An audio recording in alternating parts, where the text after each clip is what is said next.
21 ticks left. You know, Dave, you look at the Celtics, too, and that was a big win they had last Friday over Westerville South. They went to the land of the Wildcats and came out with that victory, 43-37. They were down by 10 in that game and came all the way back. Well, we've seen they're explosive. They can score in bunches, and that's what they've done here in the second quarter. And they just contest every pass. Nothing comes easy. I think when you work too hard to make the pass, and sometimes you don't have enough in your legs later in the contest to make the shot. They're going to wait for one, down by 9, and the clock down to 9 seconds. And now you can see the penetration by Yazronbeck. Baseline, he gets it back now. Down to 3, down to 2. Somebody needs to shoot. Persinger does. Got it!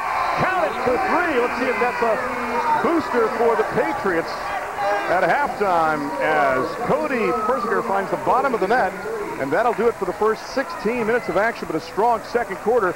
Dublin Jerome, where they were only +2 in the campaign, scored 19 to just 11 for the Patriots. 29-23 the count. We're at halftime. This is the high school basketball game of the week on CSN. We are local sports now.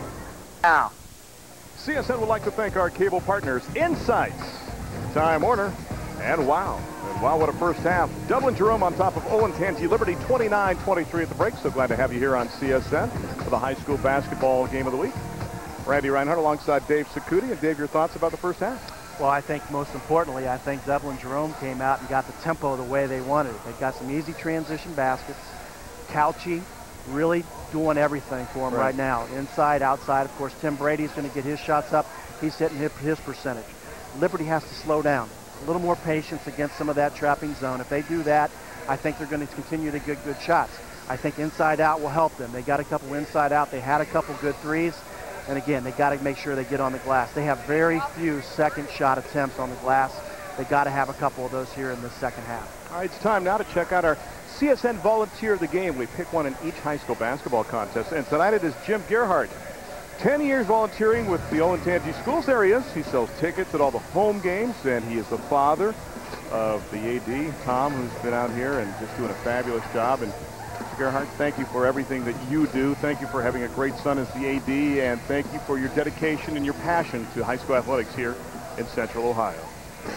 And it's time now to check out the stats from the first 2 quarters of action, with the margin now at 6 points, and Jerome looking for win number 10 on the season. And from 3-point range, you can see that Olentangy Liberty making a pretty good living there. Overall, though, just 36% from the field for the Patriots to nearly 50% for the Celtics.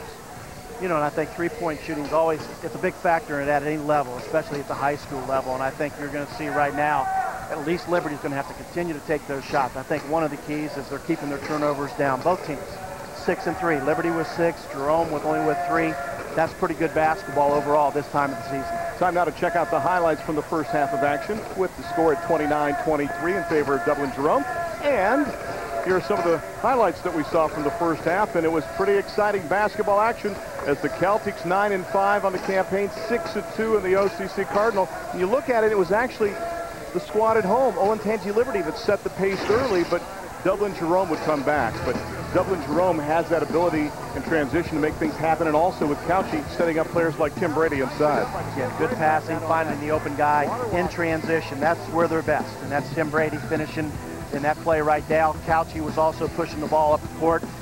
A couple turnovers here and there. The turnovers led to baskets for Jerome. That was exactly what you don't want. If you turn it over, you'd rather have it go out of bounds.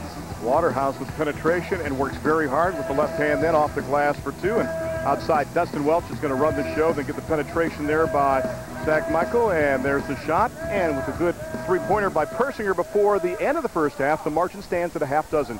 29-23 at the break. Dublin Jerome, can they go 10-5? Can the Patriots go 8-9? We'll find out right here on CSN.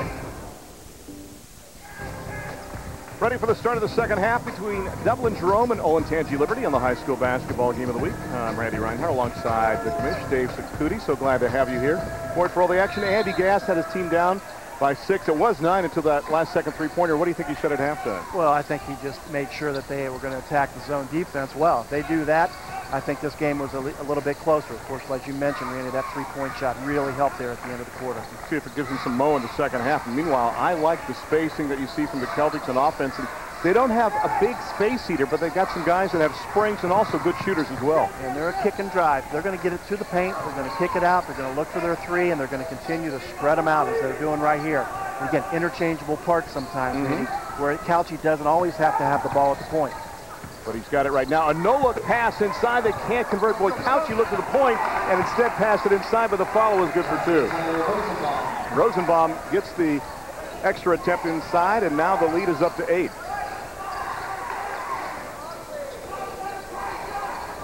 Welch has got it. Playing catch with Waterhouse. He had some impressive moves inside in the first half. And again, I think once some of these guys grow for the Patriots, Dave, that's going to give them more size and a little more flexibility for Coach Gass. It will, and I think you'll see right here offensively, they're so much more comfortable facing a man-to-man defense. Their ball movement's good. There's no hesitation. They're going to make the good passes and get the good penetration for the quick shots. Penetration that time by the point guard, and then a nice shot from the baseline for 2, and that's the one thing you have to do, and they were able to do it that time as Calci comes back now the other way. The other thing we like about Dublin Jerome when we watch this, Dave, is let's think about the transition they made with their team. Coach Blind comes in last minute in essence, and also changes the offense to an offense, to be honest with you though, the kids like to play that transition style. They've done a very good job, and the kick out that time by Cody Persinger, but he's called for a walk. One thing that was impressive, and I saw a lot of these Jerome kids this summer, even before Coach Blind took over the program in August, during June and July, they were out playing together. They were coming over to Dublin Coughlin. They were going to Scioto. They were playing open gym. They didn't give up. They knew they were kind of in limbo from a coaching standpoint, but they continued to work on their game. They call the blocking foul on Zach Michael, who's looking for the charge call, doesn't get it, picks up the foul. That's his second, the first one on either team in the second half. The margin now at 6, as Michael, remember, just a sophomore out there. Eddie Gass looking on as he teaches science in 8th grade at Olentangy Middle School. Touchdown pass. Can anybody get there? Welch is able to get it. And back the other way. Here comes Waterwash. Tommy hands it off from the baseline. Persinger again. Hey, he's been hot at the end of the first half, and now the start of the second half. And again, uncontested shots. Again, it's off the drive and the kick. And I think right now, especially in transition, that's good for Olentangy Liberty. He's got 9 now in this contest, and the lead down to 3. It was up to 8 just a moment ago. But as large as 9, and let's see what the Celtics have to do. The Celtics don't be fooled either. They can play very well in the half court, although we talked about the transition. Look at that attempt. There's some strength by Tim Brady just to get that shot up, and he draws the foul and the move to the hoop. Well, Tim's a lanky type of player, Randy, and at 6'3", can really push the ball down the court and make some action happen. High school basketball on CSN continues with the Westerville South Wildcats at the Tigers of Pickerington Central, Friday, February 1st, 10:30 p.m. Replays the following day at 9:30. It's all right here on CSN. Check it out. It's local sports now. That foul, by the way, he chalked up to Nick Waterhouse. That's his second from outside. No good that time by Brady, and a reach and a foul going to be called with 5:26 left to go. Westerville South, an interesting story with a number of great athletes, and Pickerington Central featuring a guy that goes 6'10" inside, so that should be a lot of fun on Friday. Yours truly and Jim Hamilton with the call on that one.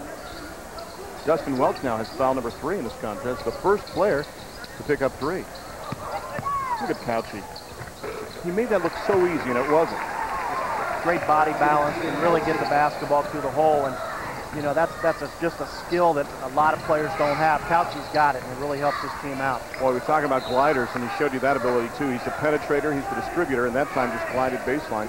Patriots will get it back now with 5:10 left to go here in quarter number 3, and looking for win number 8 in 17 tries. Here's Coach Blind looking on there with his flat top in the middle. From way outside, Waterwash, nope.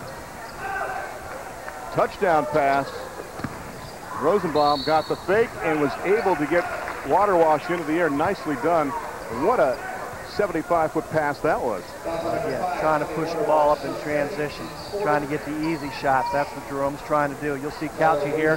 This is what you call a quarterback pass right there, and that one's right on the money. No choice but the foul in this situation. Put him to the free throw line. Coach Hundley know about that quarterback pass there? I'm sure he knows. Mark Hundley, the outstanding head football coach. Another one from the line now for Rosenbaum. You can see Tyler's numbers so far in the campaign. Good all around. You can see the points near double digits, nearly 4 rebounds per contest, but misses 2 from the line.